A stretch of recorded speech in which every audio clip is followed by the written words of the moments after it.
Kita semua pengen hidup kaya kan? Tapi apa sih artinya kaya itu? Nah, hari ini kita bakal ngebongkar konsep kekayaan dengan cara yang mungkin belum pernah kamu pikirin sebelumnya. Dasarnya dari buku The Five Types of Wealth. Yuk kita mulai. Percaya nggak, hidup penulis buku ini berubah total cuma gara-gara satu kalimat ini dari temennya. Satu kalimat yang rasanya kayak nonjok ulu hati.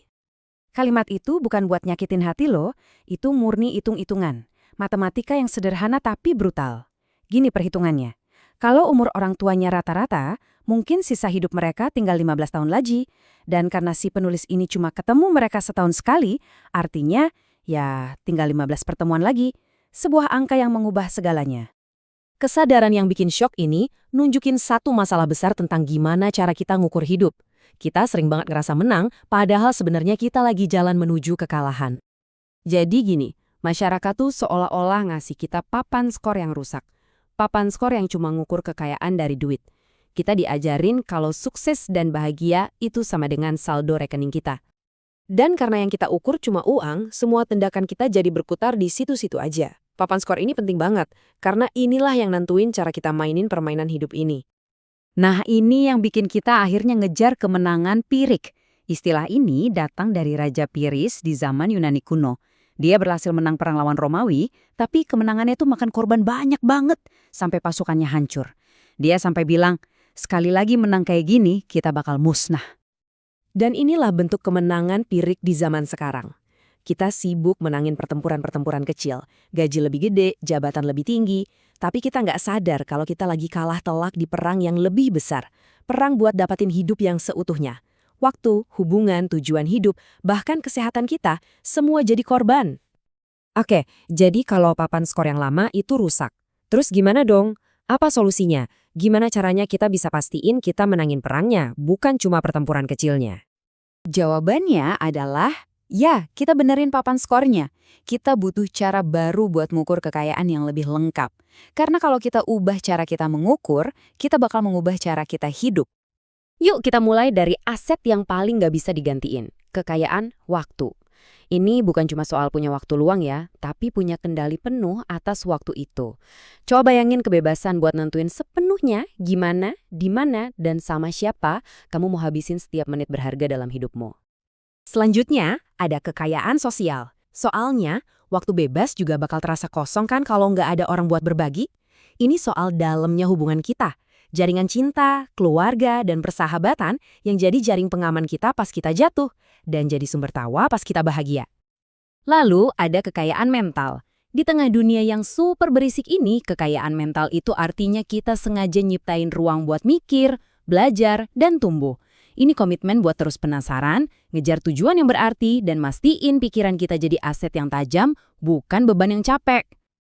Tentu aja, semua itu butuh fondasi yang kokoh, yaitu kekayaan fisik. Ini adalah soal energi dan vitalitas buat benar-benar nikmatin hidup. Tanpa kesehatan, semua jenis kekayaan lainnya jadi nggak ada artinya. Anggap aja ini soal ngerawat satu-satunya rumah yang bakal kita tinggali seumur hidup. Dan yang terakhir, kekayaan finansial, tapi dengan definisi yang baru nih. Ini bukan soal numpuk duit tanpa henti. Ini soal punya sumber daya yang cukup buat hidup nyaman dan, yang paling penting, punya definisi pribadi tentang kata cukup. Tanpa batasan itu, kita bakal selamanya terjebak dalam pengejaran. Oke, 5 jenis kekayaan. Kerangkanya keren banget, tapi gimana cara kita mengaturnya di tengah kesibukan sehari-hari? Kita butuh semacam kompas, satu alat sederhana buat memandu keputusan kita. Selama krisis Apollo 13 yang super kacau, para astronot pakai satu aturan simpel buat pulang. Jaga supaya bumi tetap kelihatan dari satu jendela kecil mereka. Di tengah ratusan masalah yang bisa fatal, mereka menyederhanakan semuanya jadi satu titik fokus aja. Nah, kita juga butuh hal yang sama. Namanya Life Razor atau pisau cukur kehidupan. Sebuah prinsip sederhana yang bisa memangkas semua kerumitan di saat-saat genting, kayak pisau cukur yang ngebuang hal-hal yang nggak perlu. Jadi, apa sih yang bikin sebuah life razor itu benar-benar efektif? Ada 3 kuncinya. Pertama, itu harus sesuatu yang bisa kamu kendalikan. Kedua, itu bisa nyiptain efek domino yang positif ke area lain. Dan yang paling penting, itu ngebantu nentuin siapa diri kamu. Coba kita lihat contoh nyata yang luar biasa kuat. Saya tidak akan pernah melewatkan makan malam hari Selasa. Aturan sesimpel ini adalah life phraser yang dipakai sama Mark Randolph, salah satu pendiri Netflix sepanjang karirnya. Aturan simpel ini bukan cuma soal makan malam loh, itu simbol yang nunjukin prioritasnya. Aturan ini juga nyiptain efek berantai, keluarganya jadi ngerasa dihargain, karyawannya jadi terdorong buat bikin batasan mereka sendiri, dan yang terpenting, ini mendefinisikan identitasnya, yang ngebantu dia ngambil keputusan-keputusan besar. Nah, pada akhirnya semua ini kembali lagi ke diri kita masing-masing. Setelah paham ada papan skor yang rusak dan ada alternatif yang lebih baik, pertanyaannya sekarang adalah apa yang akan kamu ukur? Karena intinya cuma ini, apa yang kamu ukur, itulah yang kamu hargai. Papan skormu itu bukan cuma nyatet hasil, tapi juga nentuin setiap langkah yang kamu ambil. Itu nentuin permainan hidup seperti apa yang sedang kamu mainkan. Jadi, saya mau meninggalin kamu dengan pertanyaan ini. Coba lihat hidupmu sekarang. Apa kata papan skormu?